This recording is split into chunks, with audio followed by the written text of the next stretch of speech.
dal ay dagaalo ka jireen muddo dheer oo aan dowlad dhexe lahayn way adag tahay inuu ka jiro ganacsi la tilmaami karo sida laga bartay waayo aragnimada dagaal ee caalamka soo maray hase yeeshee Soomaaliya arrintaasi waa ay ka duwan tahay suuqa bakaaraha waa mid ka mid ah suuqyada ugu waaweyn geeska Afrika waxa uu u yahay suuqyo kale oo ku baahsan dalka oo ka adeegta dekada magaalada Muqdisho oo shaqaynaysa iyo ganacsatada qaarkood oo diyaarada wax ku keena ayaa saaciday suuqan oo kumanaan qof ay maalin kasta u soo shaqo tagaan kuwaas oo ganacsigoodu uu kala duwan yahay sanadkii 2006 ammaanka hana qaaday koonfurta ayaa fiid u sii yeelay ganacsigii ka jiray dalka gaar ahaan magaalada Muqdisho iyo gobolada ku dhow hase yeeshee markii ay ciidamadii Ethiopia soo galeen dalka ayaa hawshu isbedeshay oo suuqa bakaaraha isu bedelay goob cidla ah oo dagaalna uu ka socdo maalin kasta arrintaasi waxa ay keentay in ganacsigii dalka uu garo marxalad adag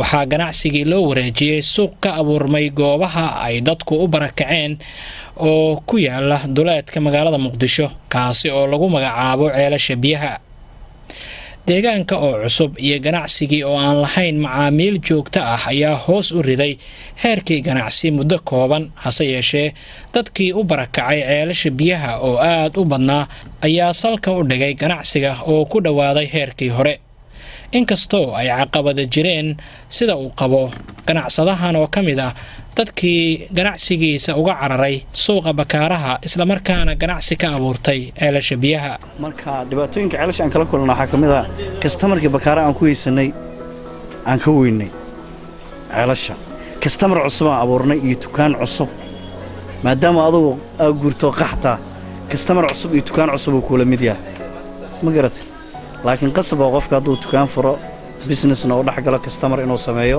wallahi saameyn weyn ugu yeelato because dhul cusub aad tagay dhulkiina waa inaad gadataa dhismo cusub dukaanka ku sameeysaa adoo qarash xog la ku gala because awal nin meel degan ahay haddana nin geediyo soo guuray ayaa noqday ceelash soo degay bacdeen haddana bakaaro ku soo laabtay ya geediyo uu nahay qarash waa ku gala dhul qaaliya ku gala oo aadagay inta raadinayna waqti aad xataa magaalada oo aysan dagaaladu wada saameyn ayaa suura gelisay in ganacsatada qaar ay ka guuraan bakaaro oo aan nabad ahayn una soo cararaan suuqa Xamarweyne oo fursad ganacsi dib u helay maadaama ay dadka qaar magaalada dhexdeeda u barakaceen dagaaladii socdayna ay sababeen in magaaladu ay kala xiranto oo aysan dadku isu gudbi karin iyagoo isticmaalaya log ama gaadiidba Cabdinaasir waxa uu ganacsigiisa u soo wareejiyay suuqa Xamarweyne waxa uuna ka furtay carwo lagu iibiyo dharka iyo waxyaabaha la isku qurxiyo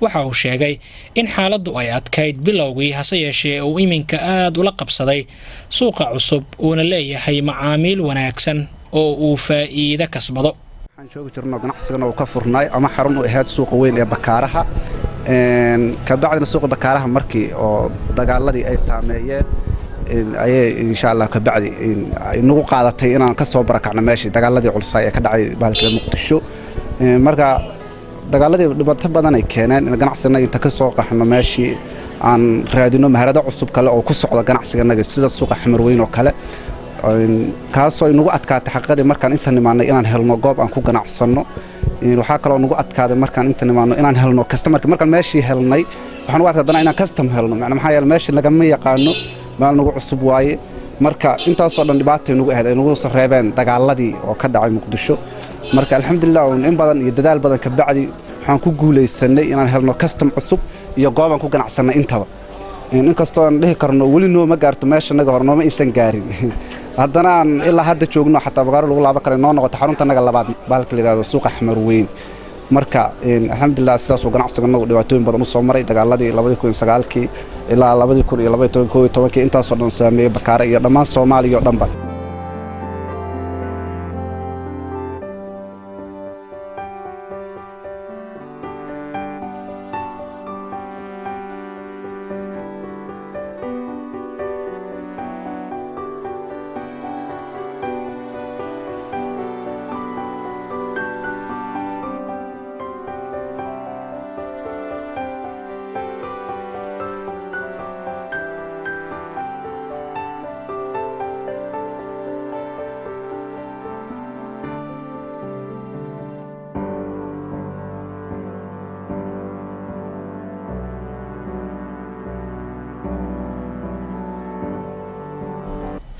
dagaalada iyo barakaca ka dhacay dalka saameyn xooggan ayay ku yeesheen ganacsiga si lamid ah sida ay nolosha qaybaheeda kala duwan ugu yeesheen. xiriir ayaa ka dhexeeya ganacsiga iyo dagaalada. dhinacyada qaar waa lagu faa'iiday halka khasaare muuqatana uu dalka gaarsiiyey sida uu qabo Mahad Maxamed Sheekh oo cilmiga dhaqaalaha ka dhiga jaamacadda Simad ee magaalada Muqdisho. marka aan dhahno dagaal markuu meel ka dhaco wuxuu aad u kordhiyaa waxa loo yaqaano demandiga, wuxuu aad kor ugu qaadaa price-ka. Overall marka dagaal it is not good for the economy, laakiin haddana it is good for the growth. kobaca dhaqaalaha qayb weyn u ka qaadanaa dagaalka, wuxuu ka qayb qaadanaa waxaaba kor u kacayaba already waxyaabihii keeni lahaa inay waxaan increase garoobaan. dadku baahidoodu way ka badan tahay xagga medicalka ay u baahanayaan before dagaal. dadka baahidooda way ka badan tahay wax la cuno waxay u baahanayaan, waxay baahidooda ka badan tahay meel la dego way ka badan tahay. waxaa laga yaabaa hal bil gudaheeda inuu 3 guri kiraysto, taasoo kor u qaadi karta expenditure-ka qofkaan uu bixin lahaa haddii dagaal uusan jirin. marka dagaal uu jiro, marka haddii $100 uu biilan lahaa markii hore, marka dagaal uu jiro wuxuu biilan karaa almost $1000 uu biilanaa ba enemies ugu timaado debtiba ku gala hadduu doono. marka dagaalka is not good because wuxuu hoos u dhigaa social development, wuxuu hoos u dhigaa human development index, wuxuu hoos u dhigaa waxyaabo fara badan. laakiin kobaca dhaqaale wuxuu ka badan yahay marka aan dagaal jirin. marka uu dagaal jiro, why? because demandiga kordhaya, waxa aad u kordhaya supply-ga aad u kordhaya. dad waxay ka ganacsanayaan dadka soo dhaawacmay qaadistiisa iyo daaweynteeda lacag badan lagu bixiyaa. before markii hore ninkan $1000 bangiga ugu jirtay, qof baa soo dhaawacmay $1000 waa baxday, xagee ku darsantay? lacagtii qarash garowday ku darsantay, expenditure consumption-kii household-ga ay sameynayaan ku darsantay. marka GDP-ga component-giisii wuxuu ka kooban yahay consumption, investment, government expenditure, net export. waxyaabaha marka dhinaca kale ay ka saameyn karto waxay noqonaysaa kow infrastructure-kii magaalada oo aad u burbura, taasoo lafteeda qayb ka ah social development index. infrastructure-ka magaalada, dhismayaashii, ilihii dhaqaale iyo wixii oo dhan inuu madfac ku habsadaa laga yaabaa. warshad dhan iska socota inuu madfac ku habsadaa laga yaabaa. waxaa laga yaabaa dad businessman ahaa oo wax invest gareyn lahaa inay dhintaan, dad fara badan inay dhinacaas paralyze ku noqdaan. marka haddii aan dhahno kobac dhaqaale, haddii aan ka soo leexano aan dhahno social development, waxaa kala duwan laba termi, development iyo waxaa kala duwan iyo waxa loo yaqaano growth. growthka micnihiisu wuxuu yahay maxaa waddankaani uu kobac sameeyey 4tii qaybood aan sheegnay. development-ga laakiin muxuu yahay? wuu ka duwan yahay. development-ga waa horumar. horumarkana wuxuu tilmaamayaa in dadku ay u horumaraan xagga infrastructure-ka, dadku inay u horumaraan xagga education-ka, dadku inay u horumaraan xagga akhlaaqiyaadka, dadku inay u horumaraan meelo fara badan laga fiiriyaa. waxaana lagu soo koobaaba human development index. human development index marka so many index badan uu leeyahay development-ga. ay ka mid tahay technology-yada, ay ka mid tahay infrastructure-ka, ay ka mid tahay thinking-ka, dadka habka ay wax u invention gareeyaan, kaasoo dhanaa degradation hoos u dhaca ku imaanaya. marka development-ga aad u lidanaa dagaalka, waana hoos u dhacaa dadku inay mentally u horumaraan, inay infrastructure ahaan u horumaraan, inay thinking ahaan u horumaraan, inay waxyaabahaas oo dhan hoos u dhaca ku imaanaya development-ga. waxaa laga yaabaa inay taagnaadaan primitive level, aysan waxba ka horumarin, laakiin dhinaca kobaca kale inuu kordhaa laga yaabaa. waxaa kaloo ka mid ah population lafteeda growth-kiisa inuu aad u bato because of the war. marka dhinacaas development-ga waxaa laga gaari karaa ama dagaalka uu sababi karaa 0 haddaysan gelayninba negative.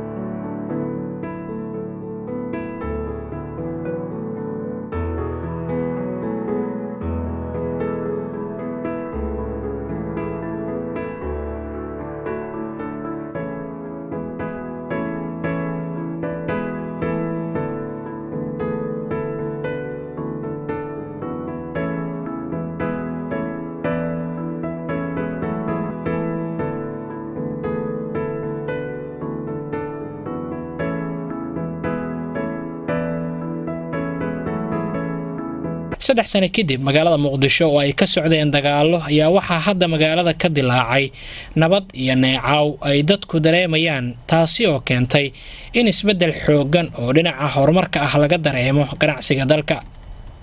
xawliga ganacsiga dalka kaliya kuma eka in ganacsatadii horay uga cararay ganacsigooda ay soo laabteen, hase yeeshee waxaa dalka dib ugu soo laabtay ganacsato Soomaali ah oo dibadda ka yimid, kuwaasi oo maalgashi ku samaystay gudaha dalka. wadooyinka qaar ee magaalada Muqdisho waxaa ka jira isbedel xoog leh oo ganacsi. carwooyinka iyo hoteelada ayaa ka mid ah meheradaha aad loo camiray ee magaalada Muqdisho ku yaala, gaar ahaan wadada Maka al-Mukarrama oo in ka badan 15 sano uusan gaadiid xataa marin. arrintaasi waxaa sabab u ah qurba joog iyo ganacsato Soomaaliyeed oo maalgeliyay magaalada kadib markii ay nabad noqotay, kuwaasi oo uu ka mid yahay ganacsadahan oo aan kula kulannay xaruntiisa. kambanigan cusub Muqdisho Taxi ayaan waxaan ka ahay head of staff. waxaan aragnay magaalada nabadgelyadeedii iyo taxi company aysan jirin awgeed ayaan waxaan ku fikirnay inaan furno taxi oo caalami ah. waa kulay tagaasida kalena waxaan kaga duwanahay waa iyadoo leh color ah, xafiisna leh, gaari lambar leh, gawaaridana ay kulay gawaari caan ay yihiin oo company ah.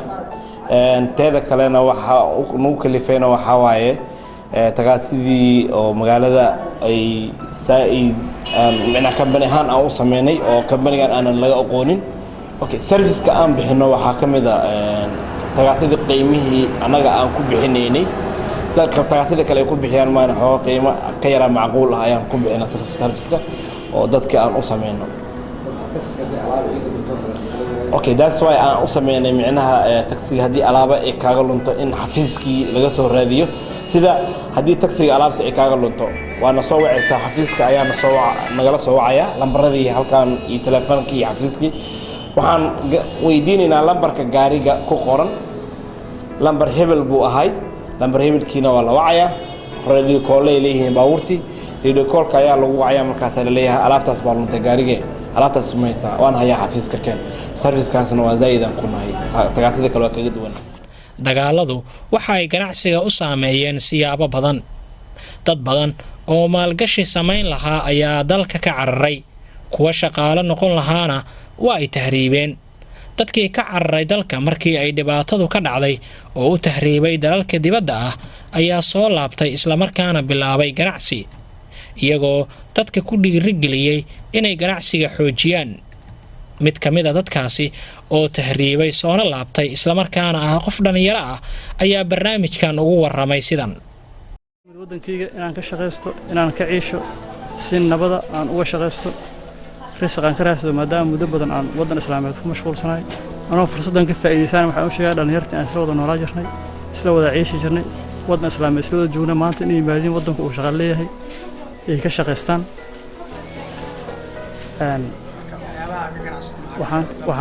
waxaan u imiday inaan ka ganacsado sida kobahaan oo kale, dharka, tafaariiq miisley aan iska ahay aniga.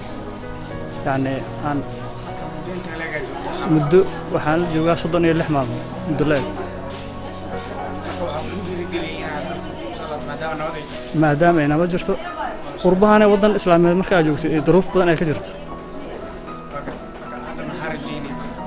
والله waxaan rajaa khayr, waan nicmeysanahay alxamdulillah. wadankayga inaan u sabro aan ku qasbanaa kana shaqeysto, inaan ka reestaan aaminsanaa wadankii aan ku noolaa 100%. waxaan leeyahay iska dhaafa wadankiinaan tahriib iska dhaafa. bad tahriib aniga waa aqaanaa, yacni rafaadka uu leeyahay waa ogahay. lacagtaa shaqaystaa lagu diidaa, waa la iska kaa xiraa, wax nolol maahan. wadanku shaqaa taalo, wadankaa la yimaado ka shaqeystaan leeyahay. dhalinyartii aan is wada naqayna, isla wada tahriibi jirnay, muddo badanaan jidka ku jiray ku soo jiri jiray. kulley maanta waxaan aaminsanaa wadanku inuu shaqo leeyahay, nabadna ay taalo. ammaanka magaalada markii uu fiicnaaday islamarkaana uu taageeray kobaca ganacsiga, waxaa dalka ku soo laabtay Soomaali qurba joog ahayd oo soo kordhiyay ganacsi ku cusub magaalada. dadkani ka sokow lacagta ay maalgelinta ku sameeyeen waxa ay soo kordhiyeen dhaqan ganacsi oo dalka ka maqnaa maadaama ay iyagu muddo ku soo noolaayeen dalal uu ka jiro tartan dhaqaale ama ganacsi. arrimahaasna dad badan ayaa ka faa'iidaystay. Faatima oo ka mid ah dadkii qurba joogta ahaa ee magaalada Muqdisho ku soo laabtay ganacsigana ka abuurtay ayaa muujinaysa sida uu yahay dhaqdhaqaaqa ganacsigeeda iyo waxyaabaha cusub ee ay soo kordhisay. inaan maaragtay aan ka qayb qaadano nabadgelyada wadanka iyo horumarka wadanka uu hadda uu gaaray. kalsooni aad iyo aad u fara badanna waa ka qabnaa inay horumarka uu aad iyo aad noogu sii fiicnaado, businesskana uu buumi sii ahaado. ilaa haddana xad aan heed aad ugu faraxsanahay baan taaganahay xadkaan hadda marayno. waxaa igu dhiirigelisay qof wadaniyaan ahaa, wadankana muddo waan ka maqnaa. marka intaas waxaan ahayn dad soo taagan oo waraysanaya wadankooda sida ay hadba wax uga dhacayaan. muhiimadda ugu weyn oo aan ku nimidna waxaa weeye nabadgelyada hadda. qaalayahan maxamed sheekh oo jaamacadda Simad wax ka dhiga ayaa waxa uu qiimeynayaa waxyaabaha ay soo kordhiyeen qurba joogta. dadka qurba joogta ah waxaa lagu eedeeyaa inay ganacsi isku mid ah la yimaadeen, taasina ay saamaysay iyaga iyo dadkii hortood ka ganacsanayay shaqadan. maxaa loo baahan yahay in looga faa'iidaysto fursadaha ganacsi ee jiri kara? faa'iidi karaa diasporaha waxa loo yaqaano maalgashi. maalgashiga laga faa'iideyna waxay tahay maadaama ay wadamadaas kale ay awal lacagtooda ku bixin jireen ama ay joogeenba, hadda markay wadanka yimaadaan intaasoo sanana ay maqnaayeen, lacagihii ay meelaha ku haysteen, lacagihii ay meelaha kasoo deensan kareen oo dhan waxay investment ku samaynayaan waa wadankaaga gudihiisii. dhinacaas waa faa'iido. waxay kaloo keeni karaan idea ka duwan ideyadii hore localka ay u haysteen. gudaha waxaa laga yaabaa ideadeeda inay already businesska loo yaqaano partnership ama businesska loo yaqaano sole proprietor oo qofka asaga kaliya inuu wixiisa u maalmusho. laakiin adduunka markii la tagay ninka lacagta badan leh xataa oo millionaire awoodo business kaligiisa ma samaysanayo, wuxuu samaynayaa business Soomaaliya ka wada dhaxayso.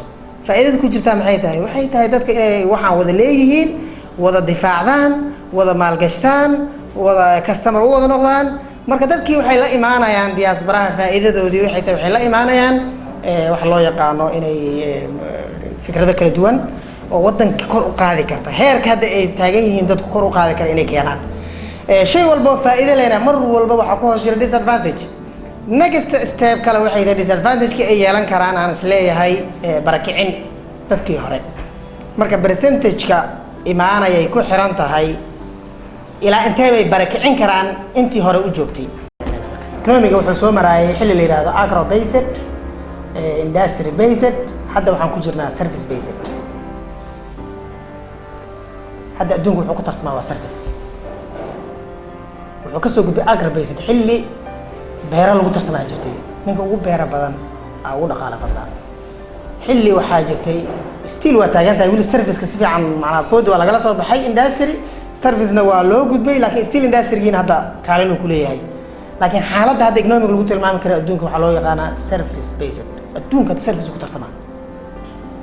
annaga laakiin still gadaalna u laaban way tahay. kow horta agri aan soo dhisno agriculture, 2 industrial aan soo gaarno, 3 service aan ku tartanno. marka sida aad sheegtay sometimesna lama dhihi karo ilaa agri la soo dhiso service-ka wax lagama qaban karo, lama dhihi karo. macnaha kama dhaxayso coherence oo isku xigid ah. after agro unbaa industry la gaari karaa, after industry unbaa service la gaari karaa, lama dhihi karo. laakiin businesskooda hadda ayaga sidaad sheegtay waxa uu ku base garaysan yahay service. restaurant waa service la bixiyo, hotels waa service la bixiyo, maxaa kale taxis waa service la bixiyo. all businesska hadda ay soo minguuriyeen wuxuu u baahan yahay kaliya waa service. maalgashiga ay dadka Soomaaliyeed ka geysteen gudaha dalka waxaa jiray heshiisyo waaweyn oo ay dowladda Soomaaliya la gashay ururo iyo qaar ka tirsan dalalka caalamka kuwaasi oo saamaxaya in maalgashi lagu sameeyo dalka. heshiisyo badan oo caalami ah ayaa ay dowladda Soomaaliya la saxiixatay dalal iyo ururo, taasi oo mustaqbalka dhow la rajaynayo inay wax badan ka bedesho Soomaaliya oo muddo dheer aan la maalgashan kadib dagaalo xoogan oo saameyn ku yeeshay kaabayaashii dhaqaalaha ee wadanka. marka si guud loo fiiriyo ganacsiga Soomaaliya iminka waa uu soo hagaagayaa. waxa uu soo maray xaalad aad u adag waxa la soo joogay xilli ay adkayd in wax la faa'iido sidoo kalena aysan mararka qaarba suuragal ahayn in ganacsi la sameeyo. hadda magaaladu waa ay iftiinaysaa, meel kasta waxaa ka furan meherad cusub, dadkuna han ayay u hayaan inay xoojiyaan ganacsiga oo ay maalgashi ku sameeyaan gobollada iyo magaalooyinka waaweyn ee dalka. sidoo kale waxaa jirta rajo xoog leh oo laga qabo in shirkado caalamiya oo maalgashi iyo dalal saaxiib ahba ay dalka yimaadaan oo ay ganacsiga xoojiyaan. daawadayaal, barnaamijkeennii gaarka ahaa ee aan uga hadlaynay marxaladdii ganacsi ee sannadihii lasoo dhaafay dalka Soomaaliya intaas ayaan ku soo gabagabaynaynaa. inta aan barnaamijkan lamida dib ugu kulmi doonno waxaan idin leenahay nabadgelyo.